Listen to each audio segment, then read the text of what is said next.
Hello everyone. सो आज हम आपके लिए लेकर आए हैं डोमेस्टिक वायलेंस एक्ट के एमसीक्यूज। हम इसके पहले हमारी 2 क्लासेस दे चुके हैं आप लोगों को, जहां पर हम लोगों ने पूरा domestic violence act in its simplest form आप लोगों के साथ डिस्कस किया है। आई होप आप लोगों ने वो वीडियो देखा होगा। और आपने अगर नहीं देखा है तो प्लीज़ जाइए और उस वीडियो को एक बार आप देख लीजिए। और अगर उस वीडियो को देखने के बाद अगर आप ये एमसीक्यूज सॉल्व करते हैं तो आई डोंट थिंक आपको कोई भी परेशानी आने वाली है।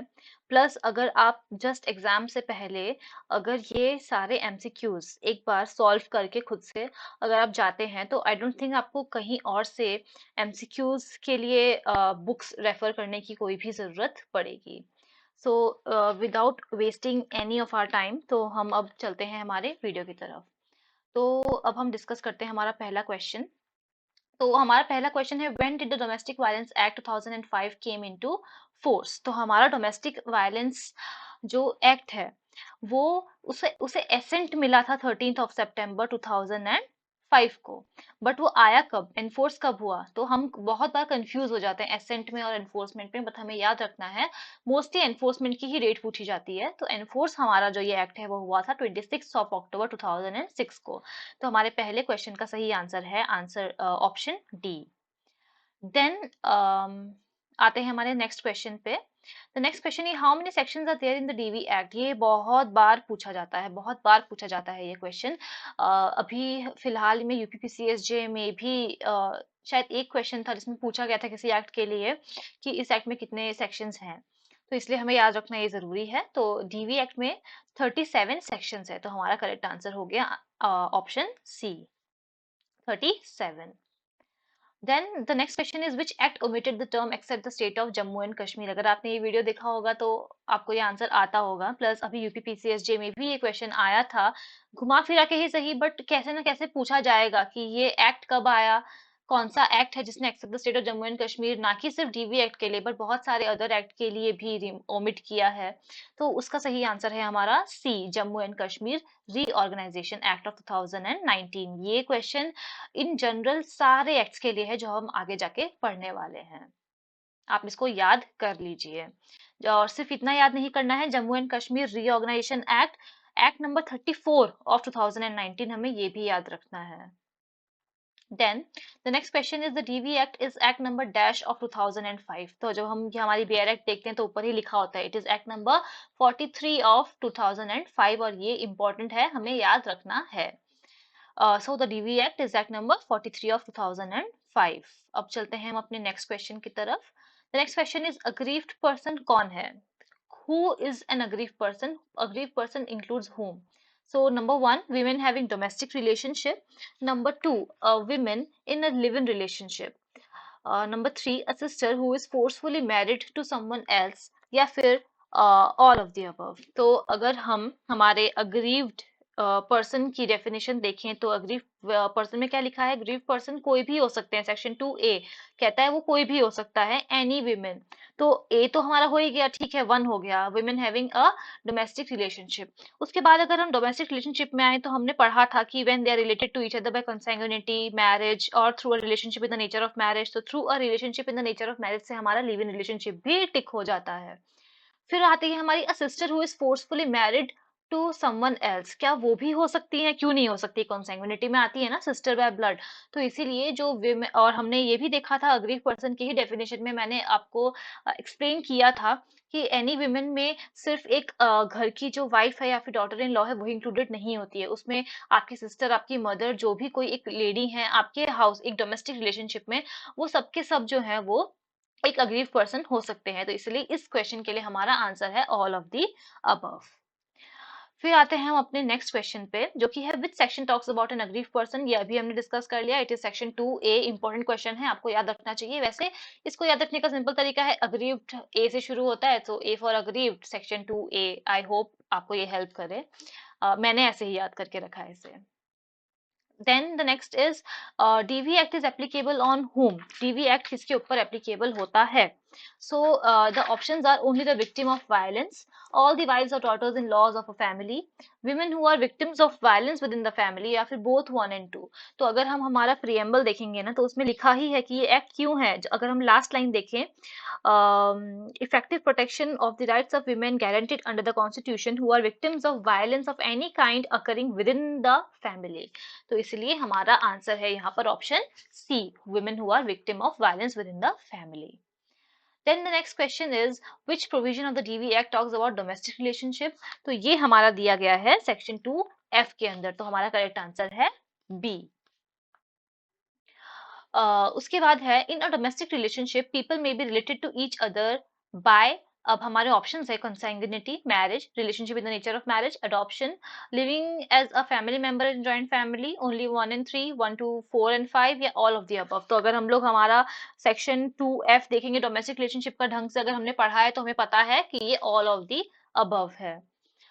एक बात और कि इसकी जो आंसर की है वो हम नीचे एज अ पीडीएफ पिन कर देंगे कमेंट सेक्शन में। हमने इसके साथ ही आंसर्स नहीं लिखे हैं बिकॉज एग्जाम टाइम पे अगर आप खुद से इनको सॉल्व करना चाहते हैं तो आपके लिए आसानी होगी। पहले आप देख के एक पेज पे अपने आंसर्स लिख लीजिए और फिर वो पीडीएफ खोल के आप अपने आंसर्स को क्रॉस चेक कर सकते हैं। तो ताकि सबको आसानी हो इसलिए हम लोगों ने यहाँ पर आंसर्स नहीं लिखे हैं और हम लोग एक एक करके इन सबको डिस्कस करते जाएंगे। आप इसका जो पीडीएफ है आंसर की का वो अपने कमेंट सेक्शन में देख सकते हैं। So the answer for this question is all of the above. Then the next question is who is a child under the DV Act? Someone below 18 years of age, 16 years of age, 18 years of age including adopted step and foster child, या फिर 16 years of age including adopted step and foster child। तो जब हमने ये पढ़ा था तो मैंने आपसे कहा भी था कि कई बार हमें अगर हमने इन डेप्थ किसी भी एक्ट को नहीं पढ़ा है तो हमें कंफ्यूज करने के लिए इतनी माइन्यूट चीजें भी पूछ ली जाती है कि एक चाइल्ड कौन है। तो सबको पता है कि एक चाइल्ड होता है below the age of 18 years of age, but क्योंकि हमें उन्हें कंफ्यूज करना है तो वो हमें ऐसे सवाल पूछ सकते हैं। तो इसका आंसर हमारा बिलो 18 नहीं है। अगर हम सही ढंग से पूरे एक्ट को पढ़ के जाएंगे तो हमारा आंसर है C, someone below 18 years of age including adopted step and foster child. और चाइल्ड की डेफिनेशन दी गई है सेक्शन 2B के अंदर हमारे बेयर एक्ट्स में। Then the next question is which section talks about domestic incidents report। तो domestic incidents report की बात करते हैं सेक्शन 2E। मैंने इसे याद करके रखा है DIRE, डायर। तो अगर आपके लिए भी ये हेल्पफुल हो तो आप भी इसे ऐसे याद कर सकते हैं। DIR मतलब डोमेस्टिक इंसिडेंट रिपोर्ट और ई में वो दिया है तो डायर। So the answer is A. Then the next question is under the DV Act who has the jurisdiction to try cases? JMFC, MM, CJM, या फिर both A and B, या फिर all of the above। तो अगर हम section 2I पढ़ लेंगे कि मजिस्ट्रेट की जो डेफिनेशन बताते हैं तो उसमें लिखा गया है कि मजिस्ट्रेट इसमें दो ही हैं, JMFC और MM। तो इसलिए हमारा आंसर है both A and B। Then the next question is who is a respondent under the DV Act। ये बहुत ट्रिकी क्वेश्चन है। Any adult male person, any male person of the family, only the husband and the father-in-law, or any member who has lived or lives in a domestic relationship with the aggrieved person including minors and other women। तो हमने उस दिन जब आपको पढ़ाया था DV act तो discuss किया था कि 2016 में केस आया था हरसोरा वर्सेस हरसोरा। उस केस में सुप्रीम कोर्ट ने कहा था कि जो सेक्शन 2Q है रेस्पोंडेंट के बारे में जो बात करता है उसमें जो ये टर्म है एनी एडल्ट मेल पर्सन वो उसको वो ओमिट करते हैं। हालांकि अभी जो ऑनलाइन जितने भी एक्ट्स हमें मिल रही हैं उसमें हमें वो वर्जन नहीं मिल रहा है नया वाला। तो हमने जब आपको पढ़ाया है तो हमने उसके साथ ही वो जो पर्टिकुलर जो पेजेस हैं जहाँ पर चेंजेस आए हैं वो पेजेस हमने पीडीएफ बनाकर अपलोड कर दिया है। तो आप पिछली वीडियो में जाकर के वो चेकआउट कर सकते हैं। तो अगर हम सेक्शन 2Q देखें जो बात करता है रेस्पोंडेंट के बारे में तो वहां पहले बात की जाती थी कि रेस्पोंडेंट कौन है, एनी एडल्ट मेल पर्सन। तो पहले हमारा आंसर ए करेक्ट होता, बट अब क्योंकि 2016 में केस आ गया है और ये वर्ड ओमिट कर दिया गया है तो अब हमारा आंसर है D, which means any person, any member who has lived or lives in a domestic relationship with the aggrieved person including minors and any women। Then the next question is which section talks about a respondent? So it is the option correct answer is 2B, section 2Q talks about respondent। Then which provision of the DV Act exclusively defines the term domestic violence। मैंने आपको इसीलिए कहा था कि जब भी हम किसी एक्ट को पढ़ते हैं तो उस एक्ट में कितने चैप्टर्स है, उस एक्ट में कितने सेक्शंस है, ये हमें याद रखना थोड़ा सा जरूरी हो जाता है समटाइम्स, क्योंकि कुछ इंपॉर्टेंट चैप्टर नंबर्स कई बार एग्जाम में पूछ लिए जाते हैं। जैसे कि फॉर एग्जाम्पल अभी जो ये क्वेश्चन है इसमें चैप्टर 2 में सिर्फ एक ही सेक्शन है और वो पूरा एक सेक्शन सोलली बात करता है डोमेस्टिक वायलेंस क्या होता है उसके बारे में। तो इसलिए हमारा इसके लिए करेक्ट आंसर है ऑप्शन ए। चैप्टर 2 का section 3 talks about domestic violence. और प्लस मैंने पहले भी आपसे कहा है कि अगर हम लोग चैप्टर वाइज, अगर हम सपोज 5 चैप्टर है जैसे डीवी एक्ट में, तो अगर हम याद कर दे किस चैप्टर में क्या है तो उसके हिसाब से भी हमें आसानी हो जाती है सेक्शंस को एग्जाम्स के लिए याद रखने के लिए। सो अब हम आते हैं हमारे नेक्स्ट क्वेश्चन पे, which is domestic abuse includes what? तो domestic abuse में क्या क्या आता है? physical abuse, economic abuse, emotional abuse, verbal abuse, sexual abuse, only one and three, all of the above।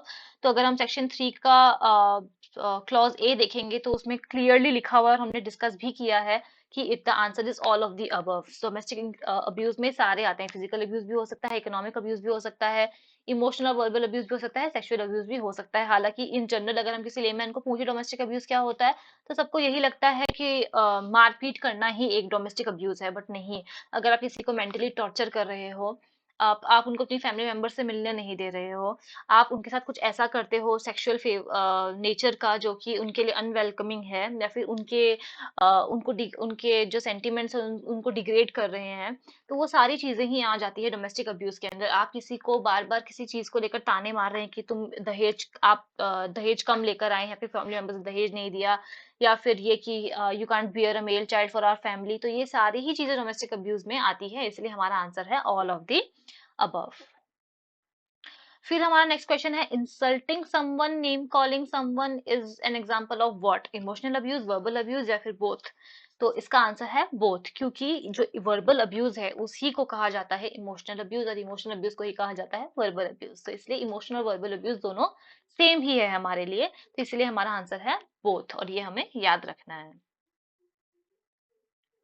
Then the next question is not paying rent if staying in a rented accommodation a domestic violence? अगर आप किसी rented accommodation में रह रहे हैं अपनी family के साथ, और सपोज हस्बैंड जो है वो काफी दिनों तक रेंट पे नहीं करते हैं, तो क्या वो डोमेस्टिक वायलेंस है? जी हाँ, एब्सोल्युटली ये डोमेस्टिक वायलेंस है, and it comes under economic abuse. तो इसलिए हमारा करेक्ट आंसर है ए इसका।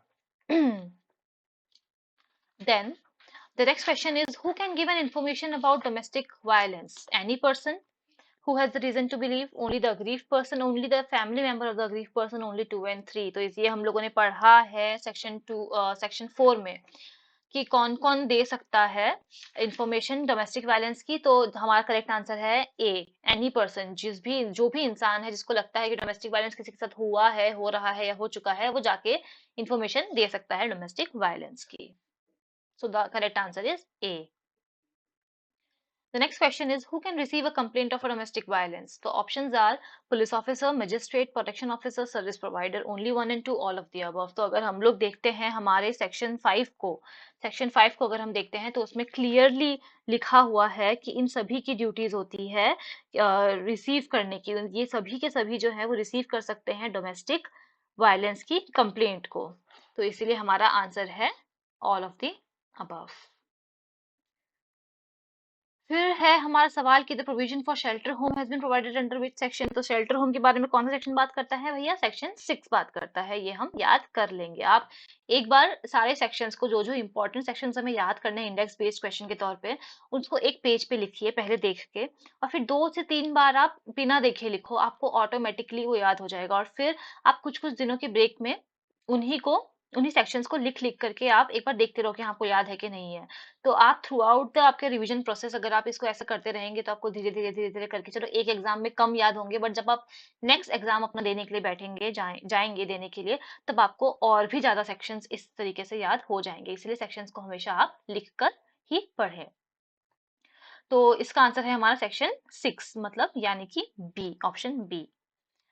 फिर आते हैं हमारे नेक्स्ट क्वेश्चन पे, that is who can make a request to provide for shelter home to an aggrieve person? कौन रिक्वेस्ट कर सकता है कि भैया अग्रीव पर्सन को शेल्टर होम की रिक्वायरमेंट है तो आप उसको शेल्टर होम दो? पहली बात तो ये कि शेल्टर होम जो है वो आपको देना ही पड़ेगा, बिकॉज इसमें लिखा है they shall provide shelter home to the aggrieved person, section में लिखा हुआ है, तो इसलिए वो कंपलसरी है।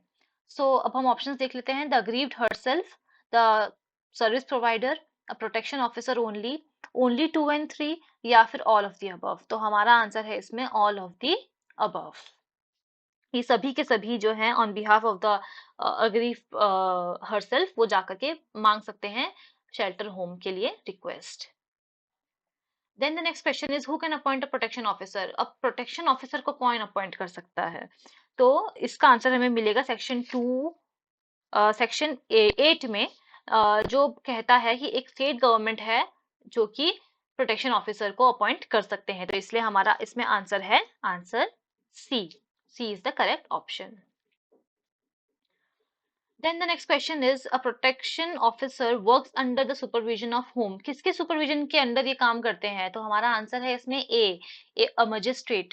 एक मजिस्ट्रेट के सुपरविजन के अंडर ही प्रोटेक्शन ऑफिसर काम करते हैं। और अगर हम गौर करके इनकी ड्यूटीज पढ़ेंगे तो इसमें भी हमने लिखा है कि प्रोटेक्शन ऑफिसर का पहला ड्यूटी ही ये है कि वो मजिस्ट्रेट को असिस्ट करें उनके फंक्शंस को डिस्चार्ज करने में। तो इसीलिए एक जो प्रोटेक्शन ऑफिसर किसके सुपरविजन में काम करते हैं वो एक मजिस्ट्रेट के सुपरविजन में काम करते हैं। और फिर अगर हमसे ये पूछा जाए कि प्रोटेक्शन ऑफिसर जो परफॉर्म करते हैं अपनी ड्यूटीज को, जो उनके ऊपर इम्पोज की जाती है, वो ड्यूटीज कौन इम्पोज कर सकता है? तो देखो, सुपरविजन में तो वो मजिस्ट्रेट के काम करेगा, बट ड्यूटी दोनों मजिस्ट्रेट और गवर्नमेंट दोनों दे सकती है, और ये भी हमारे सेक्शन 9 में दिया हुआ है। तो इसलिए इसके लिए हमारा आंसर है सी, बोथ। दोनों गवर्नमेंट और मजिस्ट्रेट दोनों ही उनको ड्यूटी इम्पोज उनके ऊपर कर सकती है, बट वो काम सुपरविजन में करेंगे। कंट्रोल के अंडर किसके अंदर होंगे? मजिस्ट्रेट के कंट्रोल में होंगे। Next question is which provision talks about a service provider. तो इसका आंसर है हमारा सेक्शन 10। सेक्शन 10 मतलब ए। हमारा option A is the correct option. Then the question is the service providers need to register themselves with home. Service provider को किसके under अपने आप को रजिस्टर करना होता है? स्टेट गवर्नमेंट के अंडर, प्रोटेक्शन ऑफिसर के अंदर, head of the service provider association के अंदर, बोथ 2 एंड 3 के अंदर। तो हमारा आंसर है स्टेट गवर्नमेंट, और ये सेक्शन 10 में ही प्रोवाइड किया हुआ है कि अगर आप सर्विस प्रोवाइडर हो तो you need to be registered under the state government. फिर हमारा सवाल है कि कौन हो सकते हैं ये सर्विस प्रोवाइडर। तो पहला ऑप्शन है कि कोई भी वॉलंटरी एसोसिएशन जो कि रजिस्टर्ड की गई है under the societies registration act, और या फिर कोई भी कंपनी जो कंपनीज एक्ट के अंडर रजिस्टर्ड है, या फिर कोई इंडिविजुअल भी हो सकते हैं, बोथ 1 एंड 2 या ऑल ऑफ द अबव। तो ये हमने पढ़ते टाइम बहुत सही ढंग से पढ़ा है हमने ये, कि कभी भी एक इंडिविजुअल सर्विस प्रोवाइडर नहीं हो सकते हैं। वो रजिस्टर्ड होने चाहिए, या तो वो वॉलंटरी एसोसिएशन के अंडर रजिस्टर्ड हो सकते हैं, या फिर वो एक एज अ कंपनी रजिस्टर्ड हो सकते हैं। तो इसलिए इसके लिए हमारा आंसर है both 1 and 2। Then the question is which provision talks about the duties of the government under the act? So the correct answer is B. Section 11 talks about the duties of the government. फिर हमारा सवाल है which government has the duty under the DV Act to take measures for spreading awareness about the provisions of the act and to ensure smooth functioning of all the elements working under it? State government, central government या both? तो जहां पर बात आती है duty की under section 11, तो duty भैया दोनों गवर्नमेंट्स की है, स्टेट गवर्नमेंट की भी है और सेंट्रल गवर्नमेंट की भी है। तो इसलिए इसका आंसर हमें मिलता है सेक्शन 11 में, एंड ये दोनों ही गवर्नमेंट्स की ड्यूटी है कि वो दोनों स्मूथ फंक्शनिंग के लिए अपनी ड्यूटीज को पूरा करें। सो the answer is both. Then the question is under which provision of the act can one file an application before the magistrate seeking relief under the act? कौन से एक्ट के अंदर आप रिलीफ सीख कर सकती हैं, एप्लीकेशन देके मजिस्ट्रेट को? कौन से एक्ट, कौन से सेक्शन के अंदर आप एप्लीकेशन देती हैं मजिस्ट्रेट को रिलीफ सीख करने के लिए? It is section 12, most important, very important section. इस ये तो आपको याद होना ही चाहिए। So the answer is B. Then the question is who may present an application to the magistrate seeking relief under the DV Act? कौन कौन एप्लीकेशन दे सकता है मजिस्ट्रेट को रिलीफ के लिए? अग्रीव्ड पर्सन ही दे सकते हैं, प्रोटेक्शन ऑफिसर ही दे सकते हैं, ओनली 1 एंड 2, और any other person on behalf of the aggrieved person, या ऑल ऑफ द अबव? तो कौन दे सकते हैं? ऑल ऑफ दी अबव दे सकते हैं। अग्रीव पर्सन खुद भी दे सकते हैं, सेक्शन 12 में लिखा है एप्लीकेशन। प्रोटेक्शन ऑफिसर भी दे सकते हैं उनके बिहाफ पे, और या फिर कोई भी ऐसा व्यक्ति उनके बिहाफ पे जाके एप्लीकेशन दे सकता है फॉर सीकिंग रिलीफ। तो ये हमारा आंसर हो गया all of the above. Then the next question is once an application has been filed, the magistrate shall fix the first date of hearing within how many days? 3 days from the receipt of application ordinarily, 3 days from the receipt of application no extension is provided, whenever the aggrieved feels comfortable. सो यहाँ पर हमारा इसका correct answer है A. इसका answer A है because section 12 sub section 4 इसके बारे में बात करता है और वो क्लियरली ये कहता है कि एक बार एप्लीकेशन फाइल हो जाए उसके बाद कोशिश, ऑर्डिनरीली लिखा है मतलब कोशिश की जाती है कि 3 दिन के अंदर अंदर जो है फर्स्ट हियरिंग हो जाए। इसका मतलब ये है कि वो यहाँ वहां पर कोई बार नहीं है, कोई ना कोई ऐसा रीजन हो सकता है कि 3 दिन के बाद भी वो फर्स्ट हियरिंग हो सकती है, बट ऑर्डिनरीली अगर हम देखा जाए तो वो 3 दिन होते हैं, तो इसलिए हमारा करेक्ट आंसर है ए। Then the next question is, an application made under section 12 of the DV Act shall be disposed of within how many days? 30 days, 60 days, 90 days, there is no such time period provided. तो ये answer भी हमारा section 12 sub section 5 में दिया हुआ है। The answer is 60 days, तो हमारा आंसर है B. Then the next question is, the maximum period for serving notice of the date of hearing is how many days? कितने दिनों में सर्विस होनी चाहिए, डेट सर्विस होनी चाहिए नोटिस की for the date of hearing? 7 days, 3 days, 2 days और 2 days of the reasonable time is allowed by the magistrate. So the answer is 13 section 13(1) में दिया हुआ है कि 2 days और द reasonable time as allowed by the magistrate. चलिए अब हम आ जाते हैं हमारे अगले क्वेश्चन पे। सो हमारा नेक्स्ट क्वेश्चन है, when can the magistrate send the parties for counselling under the act? तो हमारा सेक्शन 14 बात करता है काउंसलिंग के बारे में और ये कहता है कि काउंसलिंग के लिए magistrate eight any stage of the proceedings भेज सकते हैं पार्टीज को। अब वो चाहे तो दोनों पार्टीज को साथ भी भेज सकते हैं और वो चाहे तो दोनों पार्टीज को अलग अलग भी भेज सकते हैं। So our answer is D, that is at any stage of the proceedings. ये क्वेश्चन थोड़ा सा ट्रिकी है, कई बार हम जल्दबाजी में पढ़ते पढ़ते भूल जाते थे छोटी छोटी सी चीजों को, बट हमें ये याद रखना important है। So our answer is, at any stage of the proceeding the magistrate can set the parties for counseling under the TV Act. Then the next question is, which provision talks about sending the parties for counseling? वो अभी हम लोगों ने discuss कर लिया, that is section number 14. So हमारा answer है B. Then the next one is, who is provided with service of counseling? The aggrieved only, the respondent only, both the aggrieved and the respondent together, the parties can be sent separately, और both C and D. So the answer to this is, अभी अभी just अभी हमने discuss किया कि दोनों parties को साथ में भी भेजा जा सकता है और दोनों पार्टीज को सेपरेटली भी भेजा जा सकता है, बट काउंसलिंग की सर्विस जो है वो दोनों को मिलती है। सो ए एंड बी हमारा ऐसे ही हो गया cancel out. So both the aggrieved and respondent together, the parties can be send separately. So हमारा आंसर है बोथ सी एंड डी।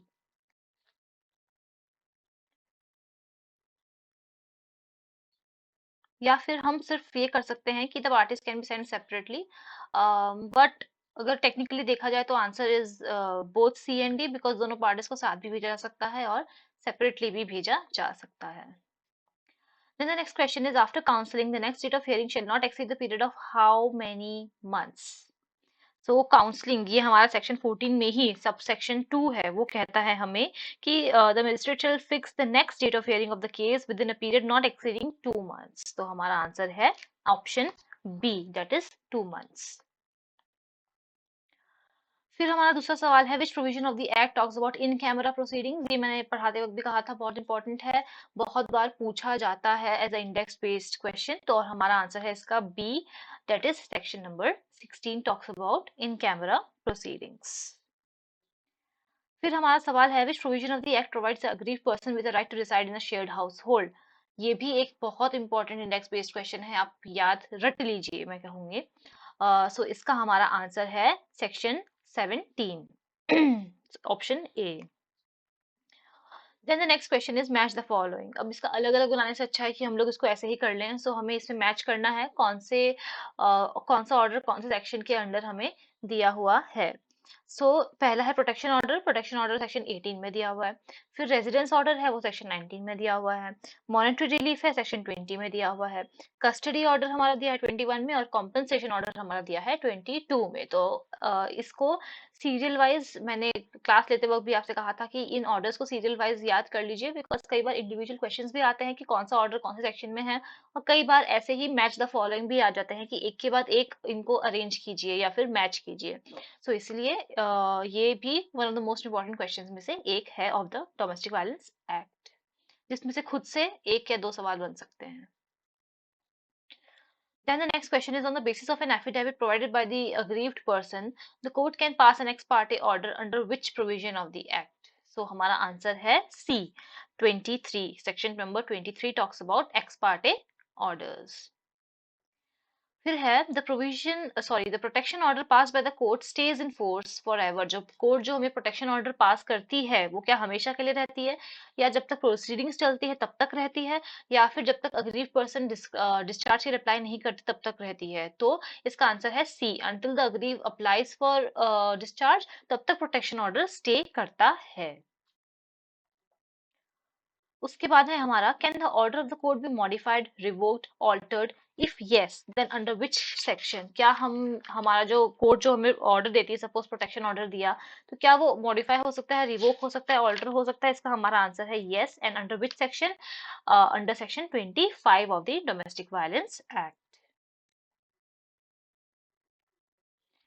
फिर हमारा अगला सवाल है, the DV act has a retrospective effect, yes और नो, और it has a prospective effect, और 2 एंड 3 बोथ आर करेक्ट। तो हमारा आंसर ये है कि जो हमारा सेक्शन 26 का क्लॉज 1 है, वहां पर लास्ट लाइन में अगर हम देखेंगे तो लिखा हुआ है बिफोर और after the commencement of the act. इसका मतलब सीधा सीधा क्या हुआ कि हमारा जो डीवी एक्ट है वो रेट्रोस्पेक्टिव इन नेचर है, तो इसलिए हमारा आंसर है A, yes, the DV act has a retrospective effect. फिर हमारा सवाल है, the court have jurisdiction within the local limits of, number 1, the aggrieved person where she resides or works, the respondent where he or she resides or works, where the cause of action occurred, only 1 and 2, या all of the above? So the answer is all of the above, और ये हमारा दिया हुआ है section number 27 में। Then the next question is, when a court passes an order under the act, it is enforceable कहाँ? अगर court order pass करती है तो वो कहाँ कहाँ तक एनफोर्सिएबल है, कहाँ पे एनफोर्सिएबल है? So number 1, only with in the local limits of both the parties, जहाँ पे पार्टीज रह रही है वहीं तक, या जिस स्टेट में पार्टीज रह रही है वहीं पे, या फिर पूरी कंट्री में, या फिर with in the local limits of the court? तो हमारा इसका आंसर है थ्रू आउट द कंट्री। कई बार जब हम ऐसे हम शांति से अगर क्वेश्चन पढ़े तो हो सकता है हम इसको through out the country correct कर दे, बट कई बार जब हम लोग जल्दबाजी में अपना पेपर जब कर रहे होते हैं, हमारे पास टाइम बहुत कम होता है, तो इसलिए हम लोग ये छोटी मोटी गलती कर देते हैं। तो इसलिए इसका आंसर हमारा है थ्रू आउट द कंट्री, और ये बहुत सारे एग्जाम्स में पहले पूछा जा चुका है सवाल। और इसका आंसर हमें मिलता है सेक्शन 27 सबसेक्शन 2 में, क्योंकि वहां क्लियरली लिखा हुआ है कि any order made under this act shall be enforceable throughout India. फिर हमारा सवाल है, the proceedings of the act are governed by what? CrPC, CPC, both CrPC and CPC, और the own procedure of the court? तो इसका answer हमें मिलता है सेक्शन 28 में, जो कहता है कि जो कोर्ट की प्रोसीडिंग्स होती है वो एज पर सीआरपीसी भी चल सकती हैं, या फिर कोर्ट चाहे तो वो खुद का प्रोसीजर भी बना सकता है। तो इसलिए हमारा आंसर है both 1 and 4, that is CrPC and the own procedure of the court. Then, which provision of the Act talks about appeal? So, Section 29 of the Act talks about appeal, और appeal किसके पास जाती है?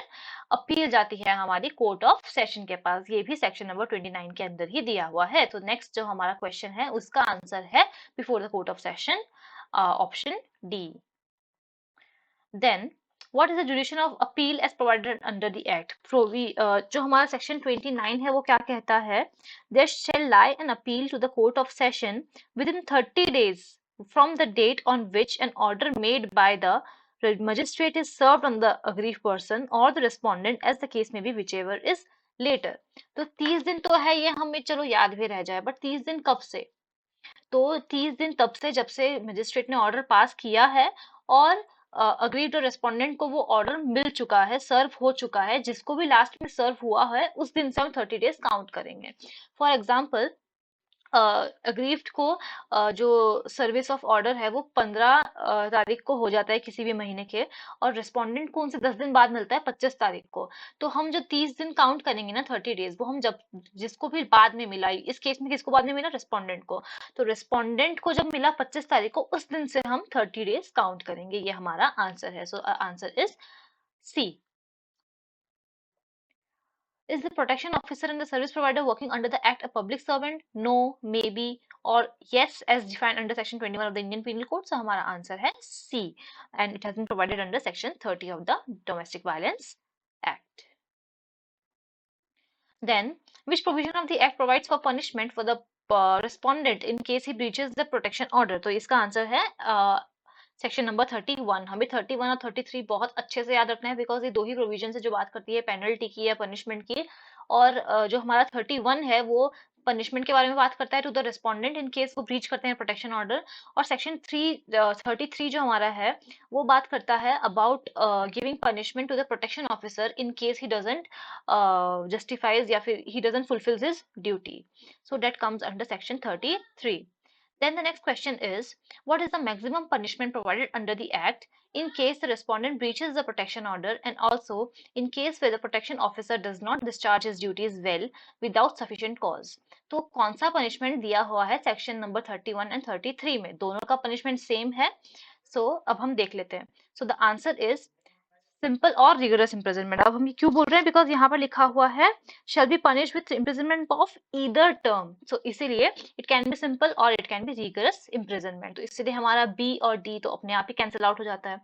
Now जो हमारा इसमें correct option है वो है ऑप्शन सी, जो कि क्या कहता है, सिंपल और रिगरस इम्प्रिजनमेंट विच में बी एक्सटेंडेड टू 1 ईयर और फाइन विच में बी एक्सटेंडेड टू 20,000 रुपीज और बोथ. तो हमें ये देख लेना है कि ये मैक्सिमम दिया हुआ है, मिनिमम हमें नहीं दिया हुआ है कि भैया अगर पनिशमेंट तुमको मिलती है तो 1 साल तक की, कभी तक की भी सजा तुमको मिल सकती है, और अगर तुम्हें फाइन लगता है तो 20,000 रुपीज तक कितना भी फाइन लग सकता है, या फिर दोनों भी तुमको देना पड़ सकता है. तो जो 31 है वो बात करता है रेस्पोंडेंट की, और 33 बात करता है प्रोटेक्शन ऑफिसर की. दोनों की सेम ही पनिशमेंट दी हुई है डोमेस्टिक वायलेंस एक्ट में.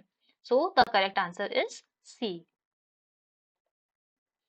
Then the next question is, what is the nature of the offences under the DV Act? DV Act के अंदर जो offences उसका nature क्या है, उसका आंसर हमें सेक्शन 32 में मिलता है, जो कि कहता है कि cognizable and non bailable है, मतलब अरेस्ट किया जा सकता है without warrant, and also non bailable है. अगर ये कोर्ट की डिस्क्रिप्शन पे है, आपको अगर मिल जाती है बेल तो ठीक है, वरना नहीं भी मिल सकती है. So it is cognizable and non bailable offense under the DV Act. फिर आते हैं हम दूसरे क्वेश्चन पे, which talks about which provision provides for penalty in case the protection officer does not perform his duty well. तो अभी हमने तुरंत अभी ये डिस्कस किया है. It comes under section 33 of the act. Can a protection officer be prosecuted without previous sanction of the government? No, क्योंकि protection officer एक पब्लिक सर्वेंट है, इसलिए उन्हें कभी भी प्रीवियस सैंक्शन मतलब previous permission of the government के पहले उन्हें कभी भी प्रोसिक्यूट नहीं किया जा सकता है, और ये दिया हुआ है डीवी एक्ट के सेक्शन नंबर 34 में. So the answer is C. Then the next question is, who has the power to make rules under the DV Act? Rule making power किसके पास है? Central government, state government, magistrate sometimes, या फिर both A and B. देखिए, अगर हमने section 11 के अंदर देखा है कि जब भी ड्यूटीज फुलफिल करने की बात आती है तो हम दोनों को देते हैं duty, central government and state government. But जहां पर भी रूल मेकिंग की बात आती है वहां पर हमारा सेक्शन 37 क्लियरली बोलता है कि रूल मेकिंग पावर सिर्फ और सिर्फ सेंट्रल गवर्नमेंट के पास ही है. तो हमारा आंसर है B. Now, next question is, can a female be made liable under Domestic Violence Act? Yes. ये हम लोगों ने एक्सटेंसिवली पढ़ लिया है. अब बार बार हम लोगों ने जब हमारी क्लासेस की थी तभी भी हमने डिस्कस किया है बार बार, और अभी जब हमने शुरू किया था एमसीक्यू सेशन तभी भी हमने डिस्कस किया है कि एक जो फीमेल है क्या उनको लाइबल किया जा सकता है डोमेस्टिक वायलेंस एक्ट. पहले नहीं किया जा सकता था, बिकॉज सेक्शन 2 क्यों बोलता था respondent can be any male person, but अब 2006 के बाद से 2016 के बाद से हटा दिया गया है एनी एडल्ट मेल पर्सन को, और कर दिया गया है any person can be made liable for domestic violence. तो रेस्पोंडेंट कोई भी हो सकता है, चाहे वो फीमेल हो या फिर वो माइनर भी हो सकता है. So the answer is yes. Then the next question is, in which case was it held by the Supreme Court that the word adult male as provided under section 2Q of the Act stands deleted?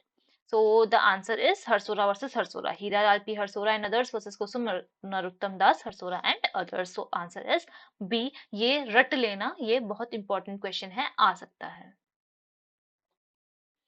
Then the next question is, a wife is entitled to claim her right to reside in a shared household only if the house belongs to her husband, either owned or rented by him, or by a joint family of which her husband is a part. It was held in which case? So it was held in the case of S.R. Batra versus Shrimati तरुण बत्रा.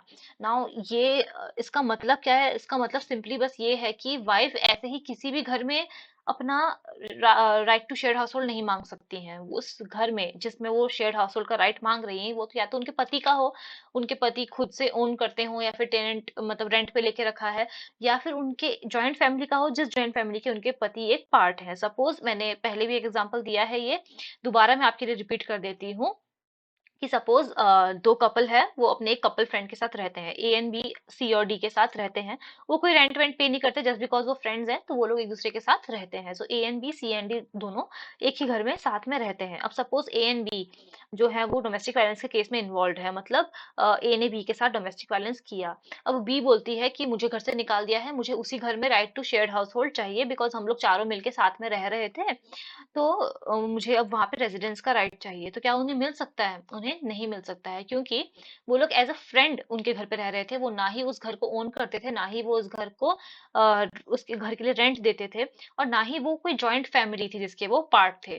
तो इसलिए ये बात clear out की गई थी इन the case of S R Batra versus Tarun Batra. Then the next question is, even in the absence of a DIR, domestic incidents report, a magistrate is empowered to pass both ex parte or interim as well as a final order under provision of the DV Act. Number two, the expression right to reside in a shared household would include not only actual residence but also constructive residence in the shared household.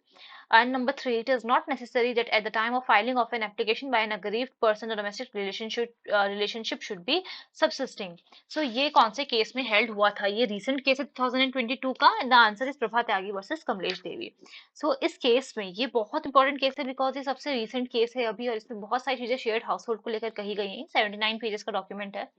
But in short अगर कहा जाए तो share house hold के लिए इसमें कहा गया है कि कोई भी औरत होती है, even if she is a divorcee, तो वो एक घर में शेयर्ड हाउस होल्ड में अपना राइट मांग सकती हैं।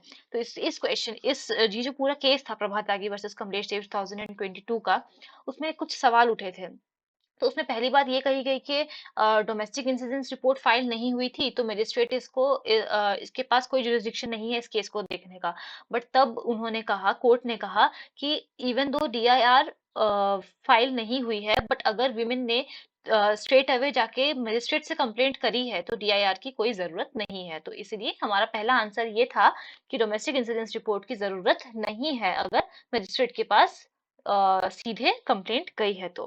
फिर दूसरी बात उन्होंने ये कही कि जब जो उनकी बहू थी, उन्होंने जब उनके ऊपर केस किया तो उन्होंने ये कहा कि वो तो हमारे साथ अभी रह ही नहीं रही है हम लोगों के साथ में, तो वो कैसे हमारे खिलाफ डोमेस्टिक वायलेंस का केस कर सकती हैं।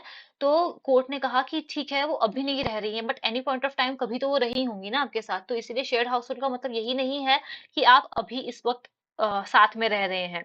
शेयर्ड हाउस होल्ड कभी कभी हो सकता है इवन दो आप पहले भी साथ रह चुके हैं तो भी। So these were the things which were held in the case of Prabhat Tyagi versus Kamlesh Devi. बहुत इंपॉर्टेंट एक हमारा केस लॉ है।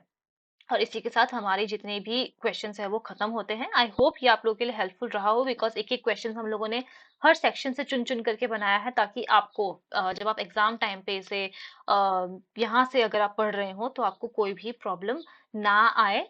और मैं वापस रिपीट कर देती हूँ आपको, इनके जितने भी इसके जो भी आंसर्स हैं वो आपको as in a PDF format आपको हम कमेंट सेक्शन में पिन कर देंगे, तो आपको उसकी चिंता करने की कोई